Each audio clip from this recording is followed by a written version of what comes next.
Hello students, आज हम plus two class का चैप्टर फर्स्ट करेंगे अकाउंटेंसी सब्जेक्ट का। चैप्टर फर्स्ट को करने से पहले इसका नेम देख लेते हैं। फर्स्ट चैप्टर का नेम है accounting for partnership basic fundamentals.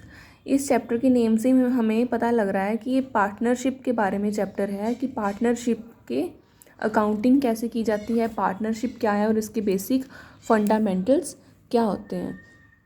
तो बेटा आपको पार्टनरशिप का पता ही होगा। हम नॉर्मली भी डेली रूटीन में भी हम पार्टनर्स वर्ड का यूज़ कर लेते हैं। पार्टनर वर्ड्स का यूज़ करना मीन्स हमें पता है कि ये क्या है। तो पार्टनर्स क्या होते हैं? जब दो या दो से अधिक लोग, दो या दो से ज़्यादा ह्यूमन बीइंग या पर्सन मिलकर किसी काम को करते हैं तो वो पार्टनर्स हैं। तो इसी तरह एक फर्म होती है जिसमें दो या दो से ज़्यादा लोग मिलकर उसको एस्टेब्लिश करते हैं तो वो पार्टनरशिप है, और जिस फर्म को वो एस्टेब्लिश कर रहे हैं तो वो पार्टनरशिप फर्म है। तो हम देखते हैं nature of partnership firm. In sole proprietorship financial resources and managerial ability were limited. क्या कहते हैं कि अगर एक सिंगल ह्यूमन बीइंग है, सिंगल पर्सन है, वो कोई बिजनेस स्टार्ट करता है तो जो उसकी मैनेजरियल एबिलिटी है वो बहुत कम होती है, बहुत लिमिटेड सी होती है, और उसके पास इतना पैसा नहीं होता कि वो अपने बिजनेस को सही ढंग से खड़ा कर सके। One man was unable to organise. जो एक व्यक्ति है, अकेला व्यक्ति, वो उसको ऑर्गेनाइज नहीं कर सकता, supervise and control all business activity. The need of a partnership arrows from the limitations of sole proprietorship. Moreover risk bearing capacity of a person was also limited.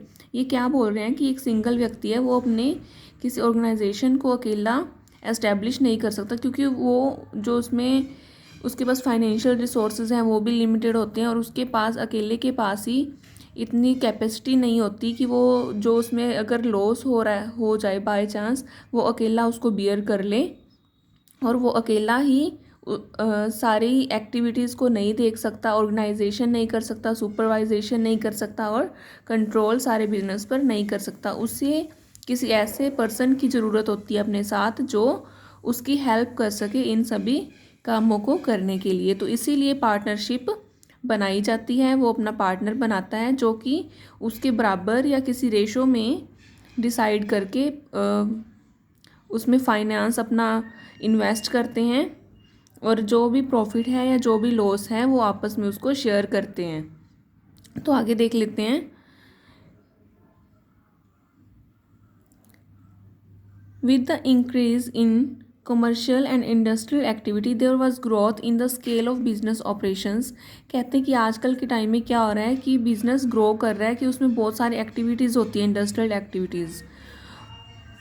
More funds and relatively longer distance risk involved were also increased. Partnership business therefore usually grow out of need for the more capital to produce for the ever growing market more effective supervision and control. कहते हैं कि हर business में आजकल क्या चाहिए होता है, एक सुपरविज़न चाहिए होता है।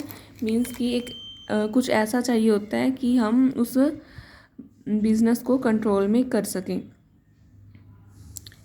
यहाँ से देखते हैं, in order to maintain this trust it is necessary that the partnership account be maintain in an honest, accurate and equitable manner, so that partnership account should present a true and fair picture of partnership firm.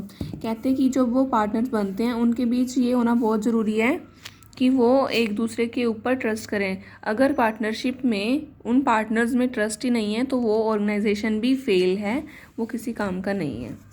तो next देखते हैं क्या है, meaning and definitions दी हुई हैं इसमें partnership की। तो क्या है, a partnership and association of two or more persons to carry on as co-owner a business and the share its profit and loss. Each partner act both an agent and a principal of the firm. A few definitions are given below. इसमें क्या है कि इसमें ये बताया गया कि जो पार्टनर्स होते हैं दो, वो क्या करते हैं, या 2 लोग हो सकते हैं, 2 से ज़्यादा लोग भी हो सकते हैं पार्टनर। वो एक बिज़नेस में जो भी प्रॉफिट और लॉसेस हैं उनको बांटने के लिए हमेशा तैयार रहते हैं। और जो 2 या 2 से अधिक लोग पार्टनर्स हैं वो दोनों या अधिक लोग एजेंट या प्रिंसिपल के रूप में काम करते हैं। वही उस फर्म के एजेंट हैं और वही उस फर्म के प्रिंसिपल्स होते हैं। नीचे की डेफिनेशन दी गई है जो कि section 4 of the Indian partnership act 1932 के थ्रू दी गई है। ये क्या बता रहे हैं कि the relation between person who have agreed to share profit of a business carried on by all or any of them acting for all। ये बता रहे हैं कि किसी पर्सन्स में जो रिलेशन है वो उनको प्रॉफिट्स को शेयर करने के लिए भी बना है। मीन्स जो भी फर्म में प्रॉफिट हो रहा है वो अपने बिजनेस में उसको आगे लेकर चलेंगे, उसको कैरी करेंगे। तो अब हम इसके फीचर्स देख लेते हैं। Essential feature of characteristics of a partnership की क्या विशेषताएं हैं। First is plurality of persons. इसमें एक इंडिविजुअल व्यक्ति नहीं होता, ये तो आपको पता ही है, क्योंकि अगर एक इंडिविजुअल ही किसी फर्म को ओपन करता है तो वो सोल फर्म कहलाती है। मीन्स कि एक व्यक्ति के द्वारा खोल ली। और अगर ये प्लूरिटी है मीन्स कि 2 या 2 से अधिक लोग जिसको किसी भी फर्म को सेटअप करते हैं। A partnership firm is set up by more than 1 person. एक से ज़्यादा लोग इसको 2 या 2 से ज़्यादा लोग इसको चलाते हैं। सेकंड है एक्सटेंशन ऑफ बिजनेस। इसमें क्या है कि इसमें ये सभी तरह के बिजनेस में नहीं होता। Partnership can only be for some kind of business. सिर्फ कुछ ऐसे टाइप्स ऑफ ऑर्गेनाइजेशन है जिनमें पार्टनरशिप हो सकती है। By business we mean all activity concerning production, distribution and rendering of service for the purpose of earning profits। कहते जो हम प्रॉफिट्स के लिए हम कर रहे हैं उनमें ही पार्टनर्स बन सकते हैं।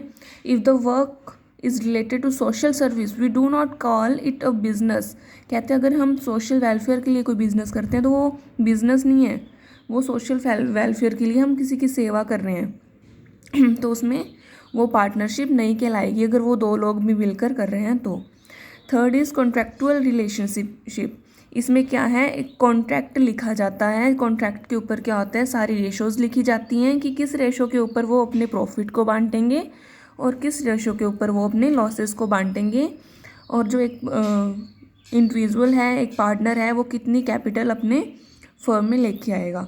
ये कॉन्ट्रैक्ट बन जाता है कि ये कितने टाइम का कॉन्ट्रैक्ट है। फोर्थ है profit motive and sharing of profit. ये जो पार्टनरशिप है किस लिए स्टार्ट होती है, प्रॉफिट मोटिव के लिए, कि वो आपस में अपने प्रॉफिट को बांटेंगे और जो प्रॉफिट का शेयर है वो भी आपस में उसको डिस्ट्रीब्यूट करेंगे। फिफ्थ है रिलेशनशिप ऑफ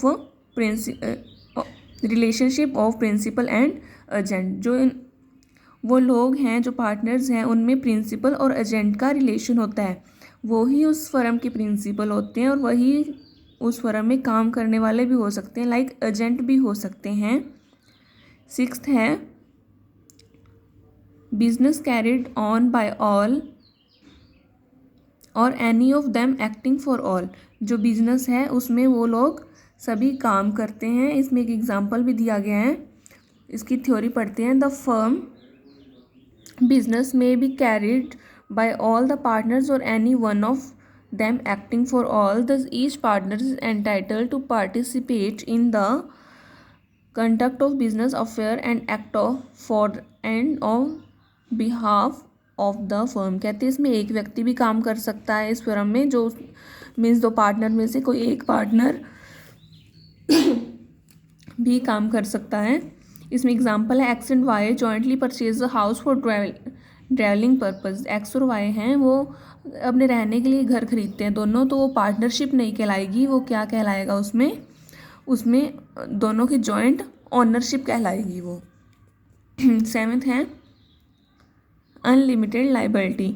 इसमें जो पार्टनरशिप फर्म है या जो पार्टनर्स हैं उनमें लाइबिलिटी होती है वो अनलिमिटेड होता है। मान लीजिए किसी कंपनी में या किसी फर्म में अगर लॉस हो जाता है और वो लॉस उस फर्म को बेचने से भी पूरा नहीं होता, तो वो दोनों लायबल हैं कि वो अपने घर से या अपने तरफ से कुछ पैसा देकर उस लॉस को पूरा करें। 8th है म्यूचुअल ट्रस्ट। म्यूचुअल ट्रस्ट में क्या होता है बेटा कि उनमें आपसी जो फेथ है, जो ट्रस्ट है, वो होना बहुत ज़रूरी है। Partnership is based on good faith among partners. Each partner should consult the other partner while performing activity for the partnership. ये बोल रहे हैं कि जो भी उसमें पार्टनर्स होते हैं वो एक दूसरे की सलाह लेकर ही उस फर्म में जो एक्टिविटीज़ होती हैं उसको स्टार्ट करते हैं। एक दूसरे के बिना वो उस मीन्स की सेल्फ डिसीज़न नहीं लेते, वो एक दूसरे के डिसीज़न से ही इस फर्म में काम करते हैं। 9th is restriction on transfer of share. Means कोई अकेला व्यक्ति ही अपनी मर्जी से किसी शेयर को आगे ट्रांसफ़र नहीं कर सकता। लाइक शेयर्स डिबेंचर्स होते हैं, उनको आगे ट्रांसफ़र नहीं कर सकते। तो आज हमने इसकी करैक्टरिस्टिक्स देखी हैं, फीचर्स देखे हैं। तो कल हम पार्टनरशिप डीड पढ़ेंगे। पार्टनरशिप डीड में हम क्या पढ़ेंगे कि उनके बीच क्या कुछ रिटर्न में होता है। तो कल हम अपनी क्लास में देखते हैं कि पार्टनरशिप डीड क्या है। Thank you.